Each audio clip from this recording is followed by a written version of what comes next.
Creo que nunca había llorado tanto en una película. De verdad es que Frankenstein de Guillermo del Toro me hizo mierda. Hoy vamos a hablar de cómo esta película me quitó las ganas de vivir y luego me las devolvió. Creo que todos en esta sala de chat sabemos de qué trata Frankenstein. Y si tú que estás viendo esto no sabes de qué va, por favor, estás por la verga.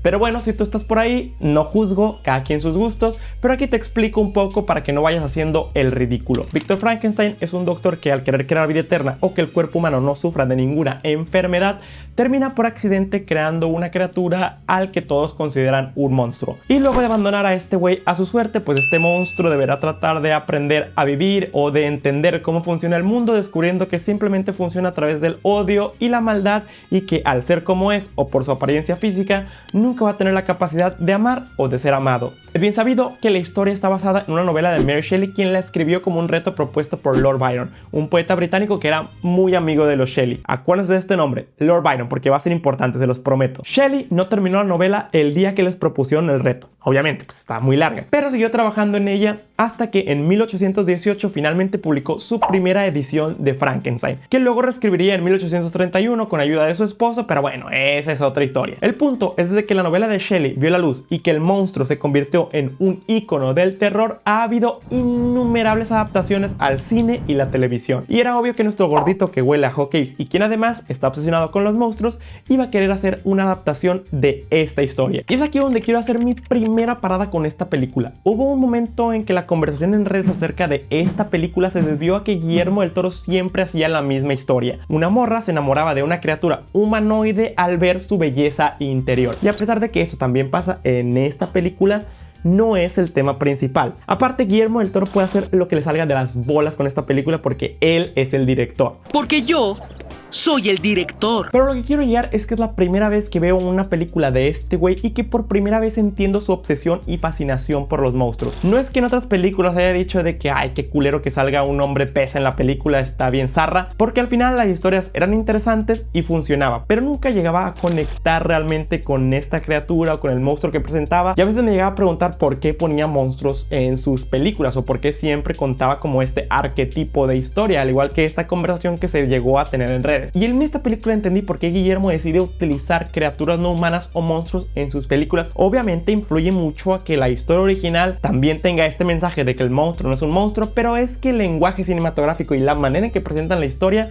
ayuda también e influye muchísimo a cómo la percibes tú como espectador. La película está narrada en tres partes: el prólogo, la historia de Víctor y la historia de la criatura. En cada una, pues el personaje está narrando lo que vivió o lo que le pasó, a excepción del prólogo, que es la parte del libro donde el personaje del capitán escribe las cartas, y este personaje me parece que es uno de los mejores, a pesar de que no aparece mucho en pantalla, porque el güey literalmente recoge a un cabrón moribundo del hielo que le empieza a contar un chismesazo, y el vato decide escucharlo completo para que luego llegue la otra parte del chisme y el vato diga: excelente, voy a poder conectar el chisme sin necesidad de acudir a nadie más. Yo no voy al chisme, el chisme va a mí. Es lo que todos desearíamos en un momento. Este vato es el verdadero ganador de la película. La primera decisión artística que hace que conectemos más con la película es que en lugar de irse por el camino fácil de hacer una película de terror del típico monstruo hollywoodense que te puede matar de un putazo, deciden hacer una historia más melancólica. En esta película, Víctor Frankenstein es un hombre obsesionado con demostrar que puede crear vida y que puede detener la muerte. Los colores que lo rodean normalmente son cálidos y rojos, lo que significa esta pasión que tiene este güey de demostrar que puede detener y que puede vencer a la muerte.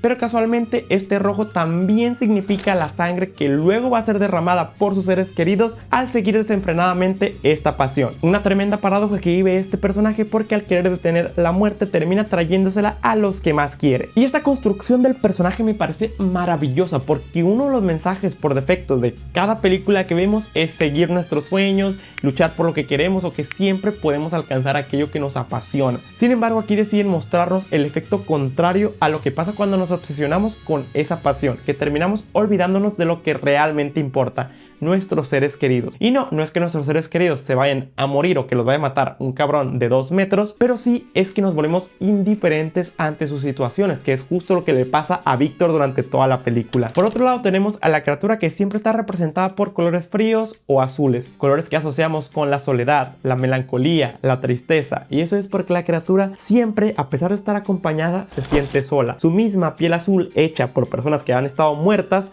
representa esta misma soledad. Y algo curioso que quiero resaltar es que Guillermo eligió a Jacob Elordi para representar a la criatura, este güey que encaja con los estándares de belleza occidentales, y que al escogerlo a él como la criatura hace que lo veamos menos como un monstruo y que podamos conectar más fácil con él, porque seamos honestos, Jacob Elordi es muy guapo y nunca lo vamos a ver como un monstruo. O sea, podrá sonar una mamada, pero es una genialidad de casting. Y este contraste entre ambos personajes me parece excelente. A ambos los mueve una pasión. Víctor, el de crear vida, y la criatura, el de ser amado. Y no se dan cuenta que estos deseos pueden ser satisfechos el uno al otro. Aquí entra la segunda cosa que la película hace perfecto, que son los subtextos. La cinta está llena de analogías o metáforas a situaciones de la vida real o de las que todos nos hemos sentido identificados. La misma historia de Víctor y la criatura es una referencia a el abandono paternal, porque Víctor, al haber creado a este monstruo como él le dice y que no salió como él esperaba, decide abandonarlo.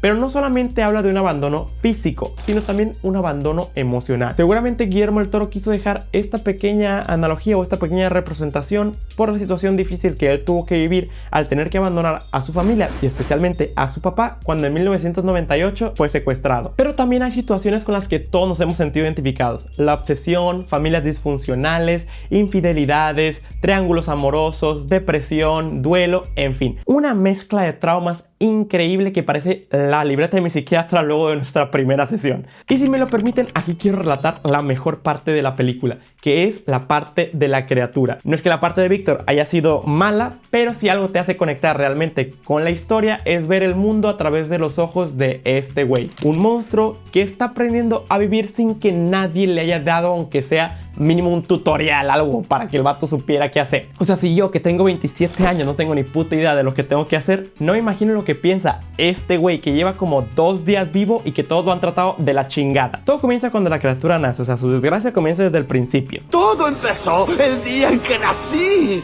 Mis padres no se presentaron. Víctor lo introduce al mundo, le dice que el sol es vida para inmediatamente después encadenarlo en el sótano. O sea, más o menos como cuando tu bebé nace y que tú sabes que está culero y que no quieres que nadie lo vea y por eso no subes fotos a Insta. Bueno, eso le pasó al Víctor. Luego de unas semanas llega William, su hermano, y la prometida de su hermano Elizabeth a visitarlo, y Elizabeth descubre a la criatura encerrada en el sótano teniendo una extraña fascinación por ella. Y aquí quiero hacer un paréntesis, porque sí está medio raro que la Elizabeth se enamore así luego de la criatura, porque se supone que aquí el vato acababa de nacer, tenía como unos días, y aparte todavía se estaba comportando como un tremendo imbécil. Pero luego, al analizar la escena, me di cuenta de el porqué. Es decir, Elizabeth conocía a Víctor, sabía que este güey estaba obsesionado con la perfección, y al ver a la criatura que estaba lo más alejado de la perfección, sabía que Víctor la iba a rechazar. Es por eso que Elizabeth siente compasión por la criatura, sabe que solamente es una víctima más de Víctor. Él no tiene la culpa de su apariencia física o su nula capacidad de entendimiento.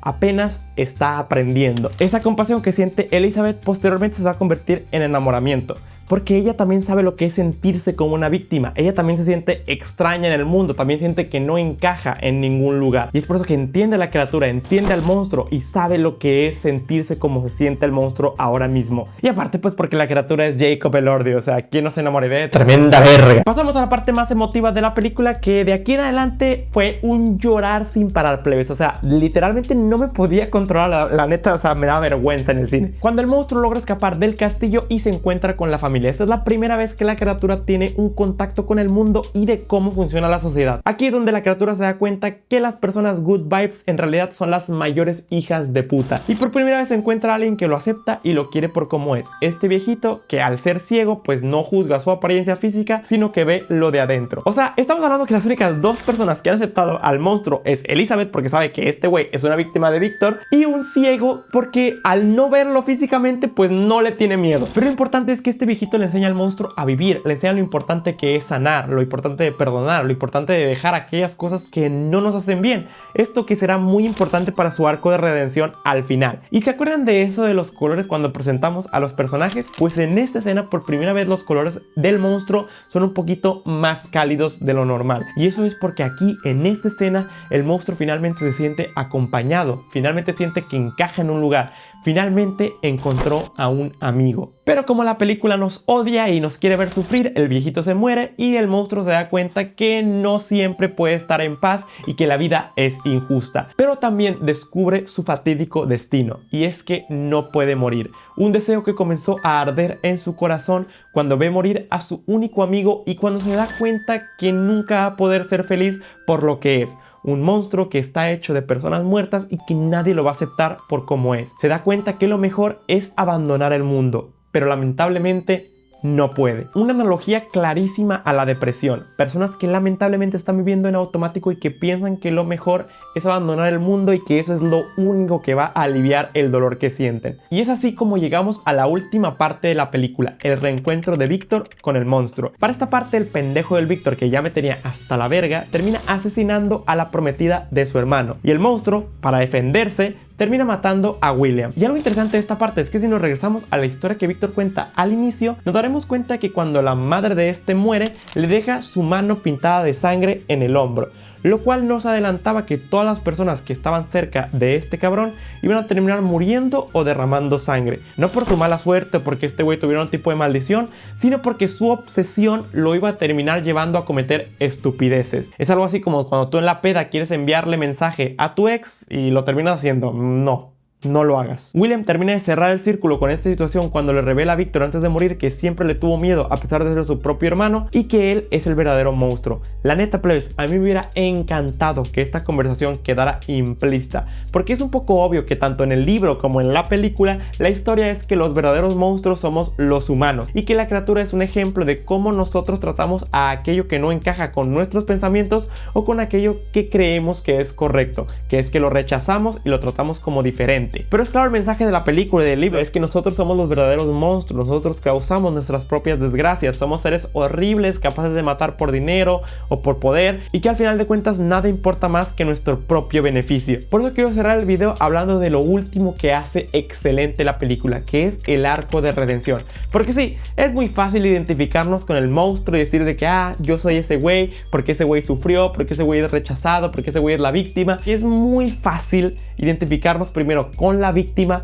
que con el victimario. Y sí, la criatura, el monstruo, es una analogía a lo que es diferente, a aquellas personas que sienten que no encajan con la realidad o que el mundo no está diseñado para ellos. Es decir, es un mensaje claro para aquellas personas que son diferentes, aquellas personas que tienen alguna discapacidad. Porque sí, yo como neurodivergente puedo comprobar que cuando era adolescente sentía que el mundo era un lugar extraño que no lograba comprender del todo, y tal vez por eso me pegó tanto la película, porque al verlo desde esta perspectiva te das cuenta que no todo lo que te pasa es tu culpa, simplemente a veces el mundo no está diseñado para ti. Es por eso que es fácil empatizar con el monstruo y decir, sí soy ese güey. Pero ¿qué pasa cuando nosotros somos los malos? La conversación de William y Víctor, que sí es un poco sobreexplicativa, también tiene otro sentido, y es que podamos sentirnos identificados con el Víctor, porque en esta parte William le dice específicamente, You are the monster. Es decir, nosotros como audiencia somos los monstruos. Porque sí, el punto de la película es mostrar que la humanidad es terrible y que hace cosas horribles, hechos deleznables y que todos podemos ver todos los días. Pero como audiencia es muy fácil decir de que pues ellos cometen las cosas terribles. Pero ¿quiénes son ellos? El chiste de la película es tomar la responsabilidad de decir, yo he hecho cosas terribles. Al igual que el Víctor, nos convertimos prisioneros de nuestro propio éxito o con nuestros propios sueños, que nos olvidamos de lo que realmente importa. En este punto de la película siento que nos invitan a tomar responsabilidad por lo que nosotros hemos hecho. Y no salgan con esa mentira de que, bueno, pues yo no he sido mala persona con nadie. No sean mamones. Porque todos en nuestro proceso, ya sea intencional o no intencionalmente hemos sido personas malas con otras personas. Y es por eso que el arco de redención tiene tanto peso al final. Yo la primera vez que vi la película, porque la he visto varias veces, sentía que la parte cuando el Víctor pedía perdón y aceptaba que la criatura era su hijo, pues lo hacía ya porque estaba a punto de morir y pues ya no tenía opción, y al final la criatura lo terminaba perdonando muy fácil. Pero luego de verla varias veces me di cuenta de lo importante que era esta escena. La película nos invita a pedir perdón y que siempre podemos ser mejores personas. Y al igual que lo que te decía hace unos momentos de que somos personas terribles, hacemos actos deleznables todos los días, que siempre podemos despertarnos al día siguiente buscando ser mejores personas. Es por eso que es tan importante este momento cuando Víctor y la criatura se perdonan mutuamente, y que además cierra completamente la construcción de la criatura al aceptar su destino de perdonar y dejar ir aquellas cosas que no le hacían bien, algo que le enseñó su único amigo, el viejito ciego. Finalmente el monstruo, luego de perdonar al Víctor, su creador y su papá, y de dejar todas aquellas cosas que no le hacían bien y de abandonar todos esos traumas, porque pues todos los traumas vienen de los papás al parecer, abandona su sueño de querer morir y abraza lo único que le queda, que es vivir. Que para este punto parecerá muy obvio, pero tiene este subtexto ahí metido, que es que siempre podemos enfocarnos en las cosas buenas, que luego de abandonar o luego de dejar ir esas cosas que no nos hacen bien, que nos dañan el corazón o que nos lastiman en nuestra vida, podemos realmente comenzar a disfrutar todo lo bonito que pasa en ella. El monstruo, al dejar ir todo aquello y al perdonar, se da cuenta que puede comenzar a vivir como no lo había hecho desde que fue creado,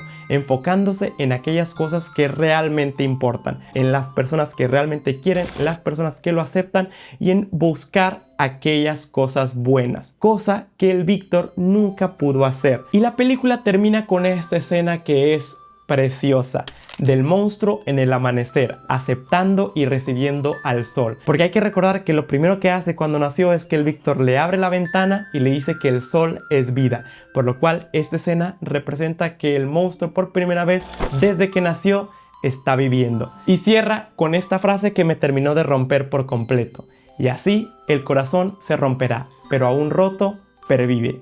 Una frase extraída del poema Las peregrinaciones de Childe Harold, que fue escrito por Lord Byron. ¿Se acuerdan de Lord Byron? El que mencionamos al principio del video, que es muy amigo de los Shelley. Pues al final cierran con esta pequeña frase de un poema de él, porque este güey no le vamos a atribuir el mérito de la creación de Frankenstein, pero sí fue un efecto mariposa de que al proponerle el reto a Mary Shelley de escribir esta historia, Mary Shelley terminó escribiendo una obra maestra y una de las mejores obras literarias de todos los tiempos. Shelley de alguna manera encarnó a su propio personaje, el Víctor, al obsesionarse con crear algo de ella misma, algo de su autoría, pero una obsesión sana, sin olvidarse de aquellas cosas que realmente importan: su familia, sus amigos y lo más importante, de vivir. Pero bueno, gente, hasta aquí dejamos este video. Ya saben, si les gustó, pues denle una manita arriba, un like, suscríbanse, activen la campanita, todas esas cosas que tienen que hacer. Cuéntame en los comentarios cuál fue tu parte favorita de Frankenstein de Guillermo del Toro